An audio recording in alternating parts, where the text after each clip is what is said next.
Iowa State 13, Mark. So, tell me your story. My name's Lily. I'm 20 years old and I'm from New Zealand. I was born in the United States and then my parents moved me home when I was 1.5. My dad is Samoan and my mum is Māori, so those are both Polynesian. Māori is indigenous to New Zealand. So family is a very big thing for us, and so it was very important to them that I grow up with both my grandparents, all my cousins, aunties, uncles, all of those things. I'm very grateful for the way I was brought up. I think my parents are two very amazing, ambitious people, and I think that they definitely shaped me to be the way that I am today. I'm at Iowa State because I play basketball. I'm on the women's basketball team. I only started really committing to basketball when I was about 13. Before that, I played netball, which is not very common over here. I did water sports, touch rugby. I played a lot growing up. But basketball was my biggest opportunity to get out of New Zealand and have some worldly experiences, which is what I've really enjoyed the most about the sport. My life story. I know, it's a very daunting question. It's a very hard question. I think that my life story mostly comes down to my cultural identity. I think that's my favorite part of myself, is understanding who I am based on my culture and my family and their values and how they've brought me up. And being Polynesian is probably the biggest part that I love about myself, is my understanding of my culture and how it helps me guide my decisions today and kind of set myself apart from a bigger group of people. There aren't too many female Polynesian athletes out there right now. I mean, we've had Alyssa Peely and Tina Paupau in women's basketball, and I think that I really look up to them for the way they've represented their culture. And yeah, I'd probably say that my life story is my culture. I mean, that's an amazing answer. We both know I'm Polynesian too, by the way, if viewers don't know. So I'm half Filipino Samoan and then Caucasian on my dad's side. And definitely relate. Family, culture is a humongous thing. And having a good representation of that is also a really feel-good feeling. Can you talk to us a little bit about your coming up in all of those different sports leading to basketball? You mentioned netball? Netball, yes. So netball is very big in New Zealand and Australia for girls. It's usually what all girls playing growing up in school. It's what I started with. It's what my mum played. It's very just like kind of like a passive version of basketball. No shade to netball, but I played it all my life, and it's not as fun anymore. And then I did dragon boating in the summer in school, which is a water sport, kind of like rowing, kind of. Touch rugby, I was never actually allowed to play rugby because my dad and my uncles wouldn't let me, which I thought was so stupid because all my friends play rugby and it's like the biggest sport in our country and I wasn't allowed to do it. And then my dad was a big basketball fan and he is the one that got me into the sport. I was really bad when I started. I was lanky, I was so uncoordinated. And I think that it took me a couple years to really fall in love with the sport because I just made so many friends in it. I think it was the biggest thing is like I'm a very social person, so as long as I had friends, like I go to anything basically. And then when I was 13, I got invited to the junior NBA, and that was the moment that I was really like, this is really cool. Like I got to go to Indonesia for the trials, and they took me to Orlando. So that was when I realized that this is really what I wanted to do because it opened me up to so many more opportunities. I got to travel, and it made my parents really happy watching me be happy. And so that's when I was like, this is really cool. Like I kind of like this one. But yeah, I played pretty much all of those sports until, I don't know what it's called here. It's year 13 in New Zealand, which is like your senior year. And that's when I really decided that basketball is what I would stick with. Doing research about you in your basketball career, you have some crazy accolades. You know, the junior NBA, you were captain of your basketball team. You did, like you mentioned, all of the age group basketball of like the private teams. Can you talk about how, alongside like your just team, like high school sort of basketball, alongside of that, all the private stuff, how did that shape how you play basketball? Yeah, so I think playing for my national team at such a young age, I guess that would be like the private stuff. That was a big privilege. My goal has always been to represent my country at the highest level. I did that continuously from the under 14 level to then play under 16s. I now think it's under 18s or something like that. I think that shaped my basketball because it showed me what international basketball is, which is very different from how people play in the States, we would call it United States. And I think that it showed me a competitive edge that I needed to grow in order to be successful because I mean, same thing, Polynesian culture, very nice people, welcoming people, very passive, friendly, family-oriented, and that, not saying that doesn't cut it, but definitely you need to have a bit more of an edge. And I think that being able to grow up playing in such a high level of basketball for my country, even getting looks in with the Dolphins, which is our women's national team at such a young age, that kind of showed me like if I want to be successful at that level and also over here, that I need to have a bit of like a forget everyone else, I'm only thinking about myself, and I had to get a bit of that in order to kind of come over here by myself and survive, basically. Yeah, I mean, speaking of coming here by yourself, you went to Massachusetts for your freshman year. You went from New Zealand to Massachusetts to Iowa. How has the transitions been from culture shock, that distance? Yeah, it was definitely hard. I think that my parents prepared me really well. I think that they didn't send me over here thinking that I was going to be the best person on the team and that things were just going to come easy to me. They let me know that where I came from, I was really good, but where everyone came from, they were really good. That's why we're all here. So they let me know, like, hey, you're good, but you still need to put in all this work and kind of keep my feet grounded. I think that was the biggest thing for me, and I think that's why, I obviously I do get homesick, but that was the biggest battle for me, was kind of staying present and not thinking about what all my friends are doing at home. I need to think about the fact that I've been given the opportunity to come over here, go to school for free, get to play the sport that I love, and experience the world in a way that a lot of people back in New Zealand would never get to do. Culture shock, I think that was a funny one. I think that, like I said, being able to play international basketball, I had an understanding of how things worked over here. I mean, food was probably the biggest thing that I never got. I still am not used to. I always try to find things from back home or get my parents to send me some little snacks.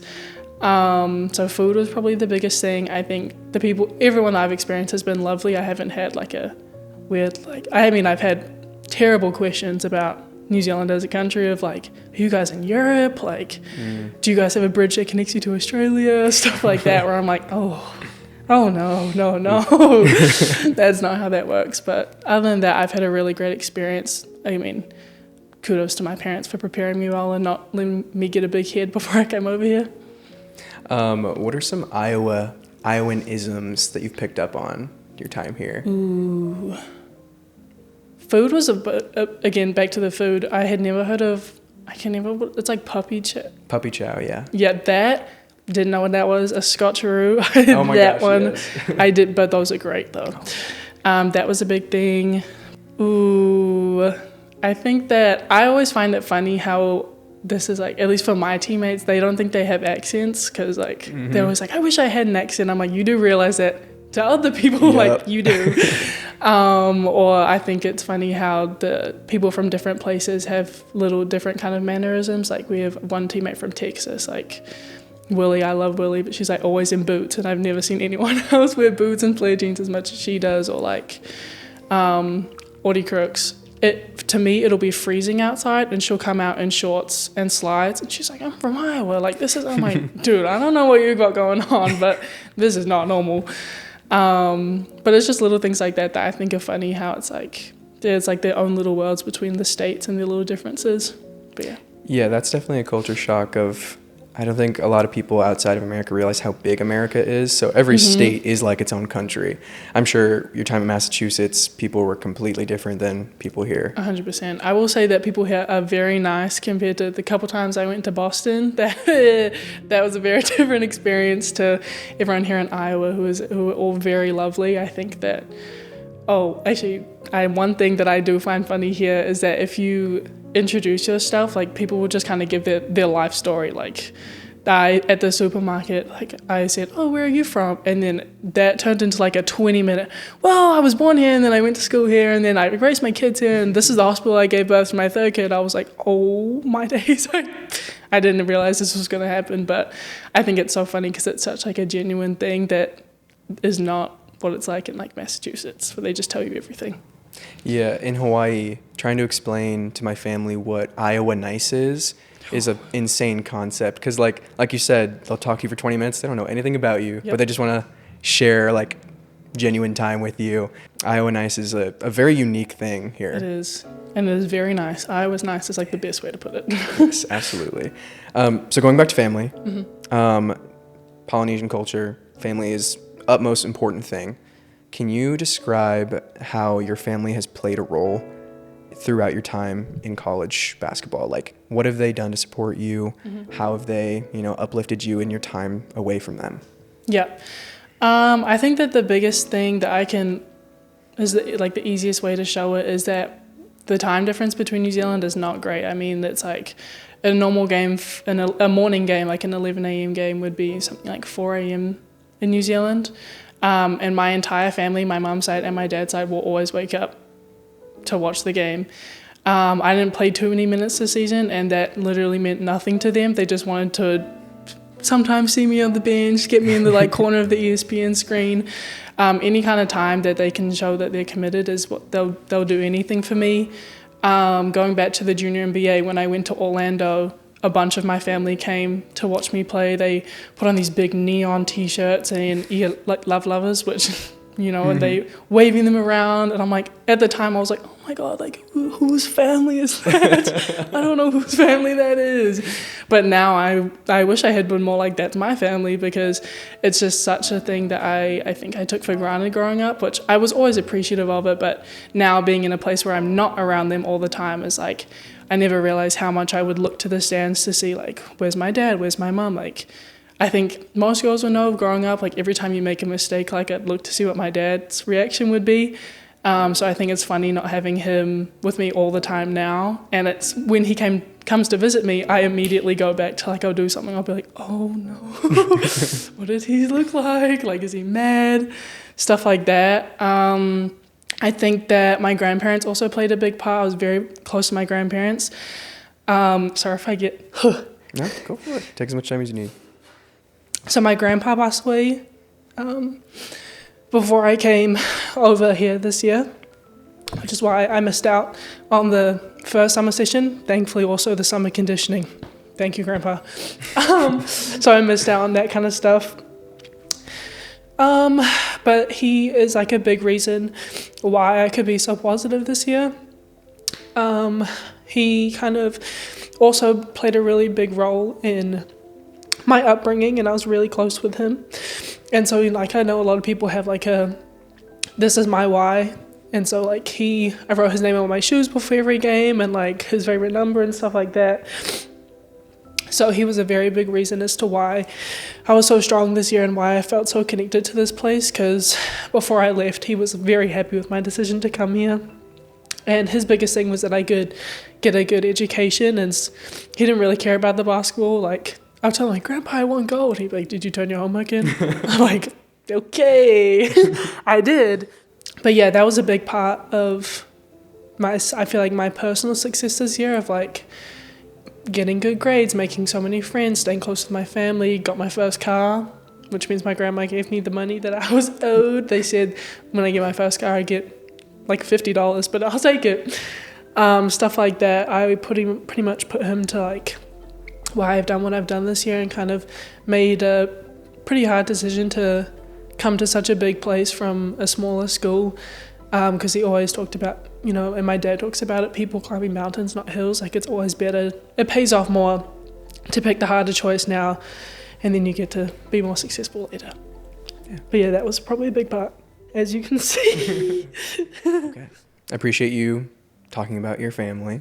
I know it's a difficult subject. So transitioning into what you talked about with summer conditioning, you missed that. Can you talk about the transition from going from UMass to Iowa State in the summer? Yeah, that was a hard one. I already have FOMO, a fear of missing out, and so I had kind of two options. I had FOMO of missing the first summer session here, but then also being at home, having time with my grandpa before he passed and stuff like that. So I needed to be home for that time, and they were so respectful of that. Coach Fan actually told me to stay home. He was like, don't come. Please don't come. So that was great to have that time at home. I think missing the first summer session was definitely tough. That's when, a lot of bonds were made. The summer conditioning, everyone kind of got in shape and was in the flow of things by the time I had showed up. fortunately I was able to adapt quickly. Like they made that really easy for me, which was great, and I kept up my conditioning while I was at home. So that was, thank goodness for that. Like I said, they made it really easy for me. I never really felt like I was an outsider when I had showed up. Like everyone ran up and hugged me like we had been reuniting after a whole year together or something like that. And so I'll always be grateful to the girls for that, because it is really hard coming into a new place when you know everybody's already have like inside jokes, everybody's living together and stuff like that. But it was really easy. And I think having Lily Hansford, who came in on the same day as me, she also missed that time. That was also kind of good because we could go through that kind of transition phase together. So it was summer, right, the injury? Mm-hmm. During the summer, you sprained your ankle, correct? Yes. Can you talk about like the recovery process with that, the difficulty of being an injured athlete? Yeah, that was really frustrating. I think that was my biggest kind of letdown of the season.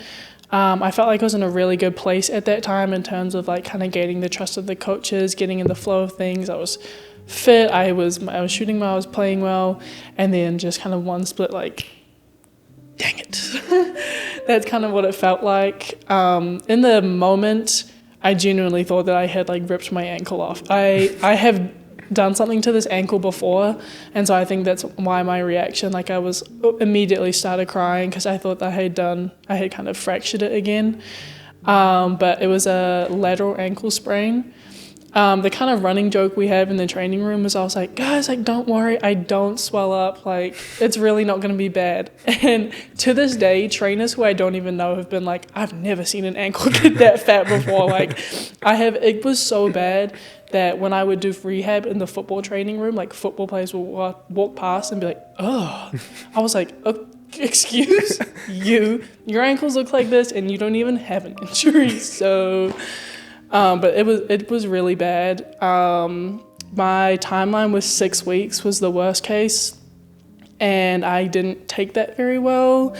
I did go into a little bit of a rut in the first couple of weeks where I was just really frustrated, and like I was in so much pain that I couldn't even elevate my leg for like 10 minutes because my ankle just started going crazy, which I had never experienced before. But I'm really grateful to Tessa, our trainer, because she really helped me push through that, and Erin and all of the coaches, really. Even the girls coming to check on me, like dragging me around places because I couldn't really put any pressure on my foot. So all of those little things kind of helped me get through that, and I ended up recovering in 4 weeks instead. I probably could have given it an extra week, but I was so ready to get back, and again, the coaches were really good at like not pushing me too hard, but also allowing me to kind of get myself back into shape and get back into the rhythm of things with all the girls. I remember at media day, you were like no brace or anything, like hobbling on it. I was like, oh my God, she's gonna get injured again. I was in so much trouble. Really? Yeah, because I was supposed to put an ankle brace on, and I was so committed to having nice pictures that I like ran away before Tessa could find me. And I remember I walked past her and she just gave me like this. She didn't even look at me. I was like, ooh, not great. But yeah, I had to like, my ankle was so fat that I had to take the sole out of my shoe because my foot wouldn't fit in the shoe. So I had to take that out and like widen the shoe out and to put my foot in. And I remember people like, can you do this? I was like, I'm standing right here. You're going to have to move around because I can't move. Photos were great though. Yes, they were. That's actually why I started wearing the leg sleeve this year, is because I wore it to hide my ankle in the photos. And then I was like, now I have to commit. The recruiting process at Iowa State, it's like other basketball schools. There's constantly people visiting. What type of role does current athletes on the team have to take in the recruiting process? Yeah, I think the biggest thing is just making the girls feel welcome. We don't really put on a show or anything. It's more just like we'll go to breakfast with them so we can get to know the player and kind of see if they fit. We have a very loud group. We're very out there. I think that we're all really close as well. So it's kind of like seeing how they would fit into that, if they connect with that, because it's always not really that easy on a visit to just kind of jump into things with people you don't know. So it's kind of nice to just get to know the girls, get to know the family, and then just be there if they have any questions, really, because it's the recruiting process, and people just say a lot of things at you all the time. Like even coaches, they're just constantly telling you like, we want you, and it's like, oh my god, like I need a second. So it's nice to just kind of talk to the players, which is now us, saying like, how do you guys find the coaches, what do you think about this, and kind of get into things you maybe wouldn't want to talk about with the head coach of the program you're looking at. So what brought you specifically here to Iowa State? Mine's kind of funny because I was close to committing to another school, and I was so like, this is where I want to be, blah, blah, blah. I'm pretty sure like this is it. And then Coach Finn called me, and he was on a Disney cruise. And I was like, you know, like I'll take the call and I'll start talking to them. And after a few conversations, I was like, this is where I feel like I want to be. I didn't visit or anything. I had one call with Addie Brown. We FaceTimed. She showed me the gym and the apartments, and same thing. I asked her a few questions that I wouldn't really ask the coaches about. And then after that, I was like, I'm sold. I don't know what it was. It was just kind of like a feeling that I had that I really like the girls. I like the kinds of things that he's talking to me about development and kind of treating me as more than a player. I think that's what a lot of people look for. And it was just a vibe. Like that sounds so like cliche, but it was really just kind of a feeling that I had with Iowa State that I loved. That's a commonality between a lot of people who come to Iowa State. I think several people have said like, when I visited Iowa State, it felt like home, sort of that. Iowa, very different from New Zealand. Yes. How do you stay connected to your roots while you're in winter of Iowa State? Yeah, winter was a hard time for me, especially while everyone was having summer at home. I think the biggest thing is just talking to my family as much as possible, you know, calling my grandparents. I talk to my parents every day, calling my little cousins, all of those things. Like, I just think staying in the family group chats is a big thing. I also think, sticking with the Polynesian thing, there are a couple other Polynesians on campus, so sometimes it's nice to kind of just be with them because there's certain things that we talk about, or like we just kind of get each other in a way. And I also do that with all my teammates, just kind of showing them photos of home, and like a lot of them, they will like try little snacks from home and stuff like that. So that stuff is nice to have. I think that's probably the biggest thing. Talking to my family is the main one, but yeah, it's nice to have other Polynesians around that you can just joke around with, listen to the same kind of music, stuff like that. Yeah, when I ran into one of the only other Polynesian guys I've ever met here, he was like, oh, my name's Kaimea. I'm like, oh my God. You're like, wait, where are you from? Do you want to be friends? Exactly. And it turns out he was like from the same island, from the same city. Exactly. It's like that. Like there's a new volleyball player, Lilly Taulelei, and her dad has a lot of family in New Zealand, and we're like, ooh, we're related. Let's be best friends. Like, it's like something as quick as that, and it's nice to have. Like, she's got a big family, I've got a big family. Like the same type of music. I think music's probably a really big thing. I love music, and I listen to Polynesian music before every game. Like I always listen to island reggae, or like kind of, it's really weird, but I listen to like old Samoan church music. I think it's because it reminds me of my grandpa, and it like calms me down before the game, or like Māori music. So people think that I've got like something going on in my headphones, but it is not. It's not what you think. You got some like boogie playing or something. It is Kolohikai. Like it is not what you think. We love to hear that. So there's very few Polynesian people here, but you know, you've created your group, you've created connections. This is a question we ask everyone in these interviews. Do you feel welcome at Iowa State? Yes, 100%. I don't think there's one time that I've been like, ooh, like I feel a little bit uncomfortable here. I've gone to I will say at the beginning, I was very like, can someone come with me to this? Or is anyone going to dinner? Like, I don't want to go by myself. Stuff like that. And I think that was just a part of being new here. But since that, like, I've gotten really good at just kind of, it's really easy to go at things alone here, which I think is not very common at a lot of places. I think that I very quickly got very comfortable, like, just kind of going anywhere alone. I mean, the other day, softball game, like no one else was kind of out, so I went by myself. Immediately, this old couple came up to me and was like, great job on the season, like, we love you guys. I was like, thank you. And they sat down by me and we had a conversation and watched the game together. Like, it's little things like that where you can kind of find connections in places that you would think that you wouldn't know anyone. Yeah, that's great to hear. I mean, that goes back to Iowa Nice. People are just down to have conversations and be friendly. Exactly. Iowa Nice. So you've played professional basketball.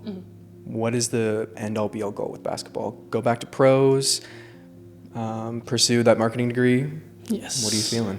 Yes, I definitely want to go back and play professional basketball. I think this is actually my team hoodie. Okay. The Queens. The Queens. Yep, my parents own that, and they've given me a really good opportunity to be a part of that and to kind of like shadow them and understand the business.